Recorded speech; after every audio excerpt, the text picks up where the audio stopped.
يتلو عليهم آياته ويزكيهم ويعلمهم الكتاب والحكمة وإن كانوا من قبل لفي ضلال مبين۔ محترم حضرات، قریب ہو جائیے اور جو خالی جگہ ہیں اس کو پر کر لیجیے تاکہ جو آنے والے ہیں ان کو سہولت ہو جائے اور مسجد میں بیٹھنے کا جو طریقہ حضور نے سکھایا ہے اس پر عمل ہو جائے۔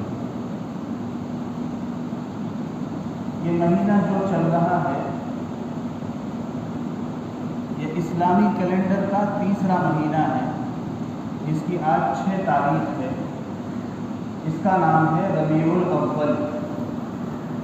یہ اسلامی کیلنڈر کا تیسرا مہینہ ہے۔ ربیع کہتے ہیں موسم بہار کو۔ ربیع جس طرح موسم بہار میں جب بارش ہوتی ہے تو پیڑ پودے ہرے بھرے ہو جاتے ہیں اور زمین کا خطہ سرسبز و شاداب ہو جاتا ہے، اسی طرح سے اس مہینے میں نبی کریم صلی اللہ علیہ وسلم تشریف لائے، ان کی پیدائش ہوئی جو دم توڑتی ہوئی انسانیت کے لیے ایسے تھے جیسا کہ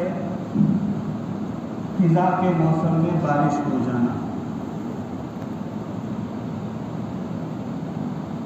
بہرحال یہ مہینہ بڑی عظمت والا ہے اس اعتبار سے کہ اس مہینے میں نبی کریم صلی اللہ علیہ وسلم اس دنیا میں تشریف لائے اور دن پیر کا تھا، اس پر سب کا اتفاق ہے۔ تاریخ کون سی تھی اس میں اختلاف ہے۔ بہرحال عرض یہ کرنا ہے کہ جب بھی سال میں یہ مہینہ آتا ہے تو یہ واقعہ ذہن میں تازہ ہو جاتا ہے کہ اس مہینے میں نبی کریم صلی اللہ علیہ وسلم پیدا ہوئے تھے جن کا مقصد زندگی پوری دنیا کے لیے ہدایت تھا، پوری دنیا کو جینا سکھانا،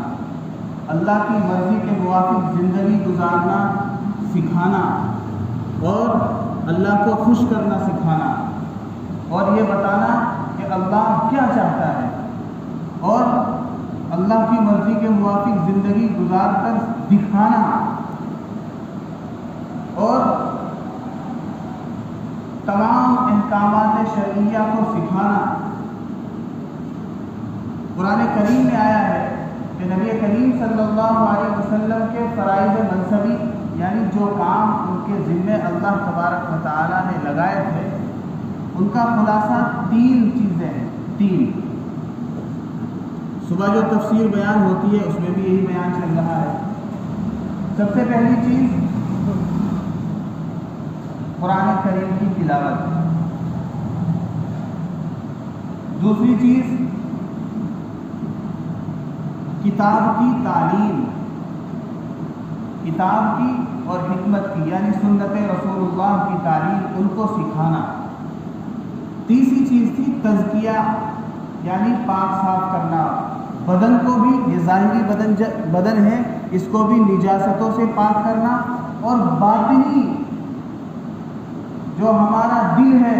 اس کو بھی گندی چیزوں سے پاک صاف کرنا۔ اب سوال یہ پیدا ہوتا ہے کہ ظاہری گندگیاں تو سمجھ میں آتی ہے کہ وہ کیا چیز ہے کہ نجاست لگ گئی، پاخانہ پیشاب لگ گیا ناپاک ہے، خون نکل گیا ناپاک ہے، لیکن باطنی نجاست کیا ہے؟ تو علماء کرام فرماتے ہیں کہ باطنی نجاستیں یہ ہیں کفر و شرک، تکبر، غرور، بغض، عداوت، حرص، لالچ، جلن، بزدلی، کنجوسی، یہ دل کی برائیاں ہیں۔ چنانچہ نبی کریم صلی اللہ علیہ وسلم ان کے آنے کا مقصد یہ بھی ہے کہ وہ انسان کو ان تمام برائیوں سے پاک کرے۔ تو جب بھی یہ مہینہ آتا ہے ہمارے ذہن میں یہ یاد تازہ ہو جاتی ہے کہ اللہ تبارک و تعالیٰ نے نبی کریم صلی اللہ علیہ وسلم کو وجود بخشا بخشا، جو کہ انسانیت پر بہت بڑا احسان ہے۔ یہ میں نہیں کہتا، خود اللہ تبارک و تعالیٰ کہہ رہے ہیں لَقَدْ مَنَّ اللَّهُ عَلَى الْمُؤْمِنِينَ إِذْ بَعَثَ فِيهِمْ رَسُولًا مِّنْ أَنفُسِهِمْ کہ یہ حقیقت ہے، یہ بالکل سچی بات ہے کہ یہ من اللہ کا بہت بڑا احسان ہے علی المؤمنین، مؤمنین پر، کہ ان کے بیچ انہی میں سے ایک رسول بھیجا، علی المؤمنین من انفسہم، انہی میں سے کوئی، تاکہ کوئی یہ نہ کہہ سکے وہ تو فرشتہ تھا، اس کی نقل ہم کہاں کر سکتے ہیں، انسانوں میں سے ہی جو کہ بشر تھا انہی میں سے بھیجا، تاکہ کسی کو یہ اشکال بالکل ہرگز نہ پیدا ہو پائے کہ ان کی ریس کہاں سے ہم کر سکتے ہیں، یہ اشکال پیدا ہی نہ ہو، یہ خیال آئے نہیں دل میں۔ تو خود اللہ تبارک و تعالیٰ فرمائے لَقَدْ مَنَّ اللَّهُ عَلَى الْمُؤْمِنِينَ إِذْ بَعَثَ فِيهِمْ رَسُولًا، انہی میں سے ایک رسول بھیجا، رسولا من انفسہم یتلو علیہم آیاتہ، تاکہ وہ تمہیں قرآنی آیات سکھائے، اس کی تعلیم دے، پڑھ کر سنائے، اور اس کے بعد یتلو علیہم آیاتہ ویزکیہم ویعلمہم الکتاب والحکمہ، اور قرآن و سنت کی بھی تعلیم دے، وہ زندگی گزارنے کے طریقے بھی سکھائے، باپ سے کس طرح سے بات کرنی ہے، اگر باپ کے سامنے بیٹھا جائے تو کس طرح سے بیٹھنا ہے، اگر اللہ کے دربار میں مسجد میں آ جائیں تو کس طرح سے بیٹھیں، اگر محفل میں بیٹھ رہے ہیں تو وہاں کا کیا طریقہ ہے، اگر ماں سے گفتگو کرنی ہے تو کیا آداب ملحوظ رکھنے چاہیے، اگر باپ سے کوئی غلطی ہو جائے تو اس سے سوال کرنا ہے تو کون سے آداب ملحوظ رکھنے ہیں، اگر بچے کی تربیت کرنی ہے، اس کو سزا دینی ہے تو کن چیزوں کا خیال رکھنا ہے۔ یہ ہے سنت رسول اللہ صلی اللہ علیہ وسلم، جس کو سیکھنا اور عمل کرنا ہر مومن کے ذمہ، بلکہ پوری دنیا کے لوگوں کے لیے اس دنیا میں اور آخرت میں کامیابی کے لیے ضروری ہے۔ ایک چیز، دوسری چیز، اس مہینے سے ہمیں یہ سبق ملتا ہے کہ نبی کریم صلی اللہ علیہ وسلم کا ایک حق یہ ہے جو ہر سال تازہ ہوتا رہتا ہے کہ ہم ان سے محبت کریں، اور محبت بھی اس لیول اور اس درجے کی جو اللہ نے کہا ہے کہ تمہارے باپ، تمہاری اولاد، تمہاری ہر چیز، یہاں تک کہ وہ تجارت جس میں تم دن رات لگے رہتے ہو، جس میں تم اولاد کو بھی بھول جاتے ہو، اس سے بھی زیادہ اور دنیا کے تمام لوگوں سے زیادہ محبت رسول اللہ صلی اللہ علیہ وسلم سے، یہ حق ہے، یہ اللہ تبارک و تعالیٰ فرما رہے ہیں۔ تمہارے باپ سے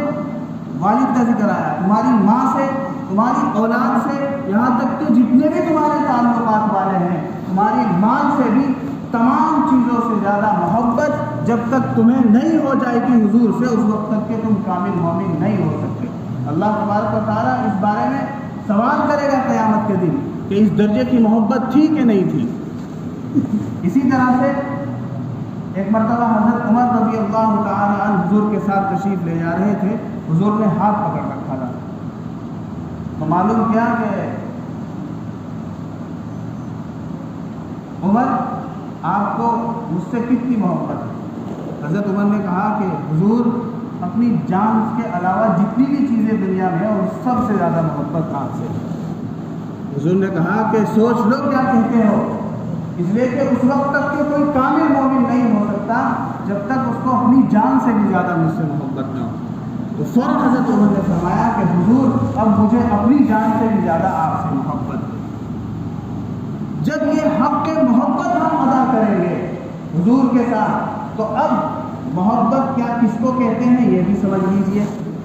ہم لوگ زبانی اقرار تو کرتے ہیں کہ حضور سے اتنی محبت ہے اور اللہ سے اتنی محبت ہے اور دین اسلام سے اتنی محبت کرتے ہیں، زبانی اقرار تو ہے، لیکن یہ غور کرنے کی ضرورت ہے کیا واقعتاً محبت ہے؟ کیا ہمارے دلوں میں بھی محبت پیوستہ ہے حضور کی؟ محبت کی علماء نے تعریف کی ہے کہ محبت کہتے ہیں، محبت دو چیزوں کا نام ہے سمجھنے کے لیے۔ ویسے تو ہر شخص کہتا ہے کہ آپ سے بہت محبت ہے، لیکن اگر اس سے یہ سوال کیا جائے کہ محبت کس کو کہتے ہیں پتہ بھی ہے تو جواب نہیں دے پائیں گے۔ علماء نے اس کا جواب دیا ہے، فرمایا ہے کہ محبت دو چیزوں کا مرکب، دو چیزوں سے بنی ہے محبت۔ ایک ذکر زائد، ہر وقت اس کا زبان پر ذکر ہو، جس سے محبت ہوتی ہے۔ عام طور سے ایسا ہی ہوتا ہے، جس سے محبت ہو وہ ایسا ہے، اس میں یہ خوبیاں ہیں، اس کا مکان ایسا، اس کا گھر ایسا، اس کا محلہ ایسا، یہ اس کا رشتہ دار ہے، یہ اس کا چچا لگتا ہے، ہر وقت یہی دھن سوار ہوتی ہے۔ تو پہلی چیز محبت کی کیا ہے؟ ذکر زائد، زائد ذکر۔ دوسری چیز ہے اطاعت کامل، پوری فرما برداری۔ یہ نہیں کہ کچھ مان لیا کچھ چھوڑ دیا، یہ نہیں محبت کے ابا آپ سے بہت محبت ہے لیکن باپ کے ذرا پانی پلا دے تو ابھی تھوڑا سا کام ہے، میں کام کر کے آؤں، یہ محبت نہیں۔ اطاعت کامل، جس وقت حکم ہو، اگر لقمہ تم کھا رہے ہو اور وہ ہونٹوں تک چلا گیا ہے، باپ حکم کرے کہ بیٹا پانی، فوراً واپس رکھ کے پانی دو، اس کو کہتے ہیں محبت۔ اسی طرح سے آپ جو ہے ہتھوڑا، صحابہ کا حال یہ تھا کہ ہتھوڑا اٹھایا ہوا ہے لوہے پر مارنے کے لیے، اذان کی آواز آئی تو وہی چھوڑ دیا، فوراً نماز کے لیے حاضر ہوا، اس کو کہتے ہیں محبت۔ تو اگر کوئی بھی شخص آپ سے کہے کہ ہاں محبت ہے تو پوچھ لینا کہ یہ دو چیزیں ہیں کہ نہیں ہے، اطاعت کامل، پوری فرما برداری، پوری بات ماننا، اور دوسری ذکر زائد، ہر وقت اس کا ذکر۔ تو یہی نبی کریم صلی اللہ علیہ وسلم کی محبت کا حق ہے، اور یہی ہمیں جائزہ لینا ہے کہ کیا واقعتاً حضور سے ہمیں یہ محبت ہے، اپنی دنیا کی تمام چیزوں سے زیادہ یہ محبت ہے؟ اگر ہے تو بہت اچھا ہے، اور اگر نہیں ہے تو پھر ہمیں اپنی اصلاح کی کوشش کرنی ہے، اس لیے کہ وہ دن بڑا سخت ہوگا بھائی، وہاں کوئی اس چیز کے علاوہ نہیں بچ سکتا۔ یہ ابو المعالی کا ہی واقعہ دیکھیے آپ، یہ ابو المعالی ایک محلہ ہے دیوبند میں، بہت بڑے محدث اور بزرگ گزرے ہیں، دارالعلوم کے پاس ایک محلہ ہے جس کا نام ہے ابو المعالی۔ تو وہ ابو المعالی جو تھے بہت بڑے بزرگ گزرے ہیں، لاکھوں مرید تھے ان کے، بہت بڑے عالم تھے، پوری زندگی جو ہے کتنی نیکیاں کی ہوگی انہوں نے۔ جب ان کا انتقال ہو گیا تو ان کے مرید کے خواب میں آئے تو پوچھا کہ حضرت کیا معاملہ بنا؟ کہا کہ بھائی بس بچ گئی جان، ایک چیز نے بچا لیا۔ یہ اتنے بڑے محدث، اتنے بڑے بزرگ، جن کی نماز بچپن سے کبھی قضا نہیں ہوئی، جنہوں نے سنت رسول اللہ ایک بھی نہیں چھوڑی، ہر سنت پر عمل کیا، بلکہ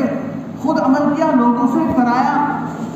پوچھا کہ حضرت پھر وہ کون سی بات تھی، کون سی عبادت تھی جس کی وجہ سے آپ کی بخشش ہو گئی؟ کہا کہ ایک مرتبہ بیوی نے کھچڑی بنا کر دی، اس میں نمک کم تھا تو میں خاموش ہو گیا، حضور نے کہا ہے کہ لوگوں کو کی غلطیوں کو نظر انداز کرو، یہ سوچ کے خاموش ہو گیا۔ تو اس ادا کی وجہ سے، اس وہ نمک پہ نہ چلانے کی وجہ سے، برداشت کرنے کی وجہ سے اللہ تبارک و تعالیٰ نے مغفرت فرمائی۔ اب آپ اندازہ لگائیں کہ صرف انہوں نے یہ خیال کیا ہے کہ اگر میں نے یہ بتا دیا کہ اس میں نمک کم ہے تو ان کا دل تھوڑا سا بچے گا کہ یار میں نے کوشش کی بہت زیادہ بنانے کی، بنا کے دیا، محبت سے وقت لگایا، لیکن اس میں نمک کم ہو گیا، تو جو دل کو تھوڑی سی تکلیف ہوگی، ناگوار گزرے گا، اس سے بچایا انہوں نے، تو اس کی وجہ سے اللہ تبارک و تعالیٰ نے ان کی مغفرت فرمائی۔ اب ہم اپنے اعمال کا جائزہ لیں کہ ہم تو کھلا کھلا لوگوں کی غلطیاں ان کے منہ پہ سامنے کہتے رہتے ہیں، ان کو ذلیل کرتے رہتے ہیں،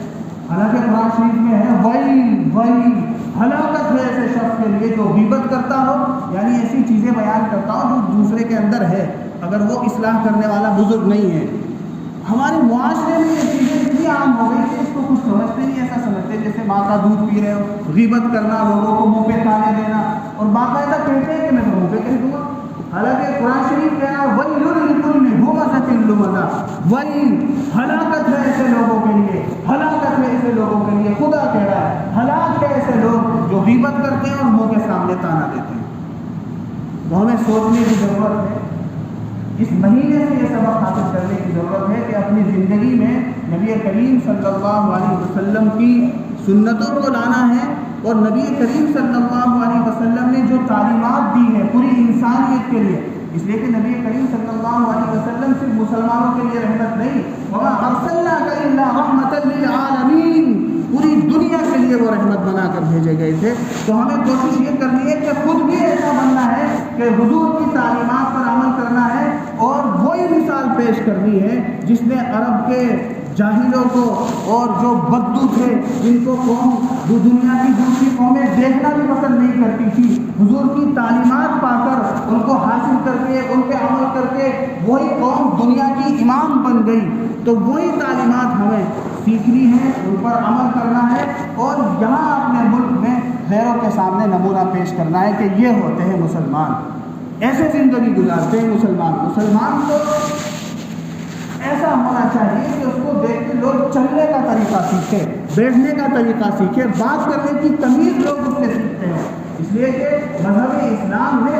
ہر چیز سکھائی ہے، صرف نماز روزہ نہیں، بلکہ اپنے گھروں میں بیٹھ کے بات کرنے کا طریقہ سکھایا ہے، اپنے باپ سے کس طرح سے گفتگو کی جاتی ہے وہ سکھایا ہے، ماں سے کیسے بات کرنی ہے وہ سکھایا ہے، باہر دوستوں میں کس طرح سے ہنسی مذاق کرنی ہے وہ اسلام سکھاتا ہے۔ اسلام ہر چیز سکھاتا ہے، لہذا ہمیں اس مہینے سے یہ سبق حاصل کرنا ہے کہ اپنی زندگی میں انشاءاللہ تبارک و تعالی ہم حضور کی تعلیمات لائیں گے، ان پر عمل کریں گے، کہیں انشاءاللہ ان پر عمل کریں گے اور لوگوں کے لیے نمونہ بنے گے کہ دیکھو یہ ہوتا ہے مسلمان۔ اللہ تعالی ہم سب کو عمل کی توفیق عطا فرمائے۔ باقی دعوانا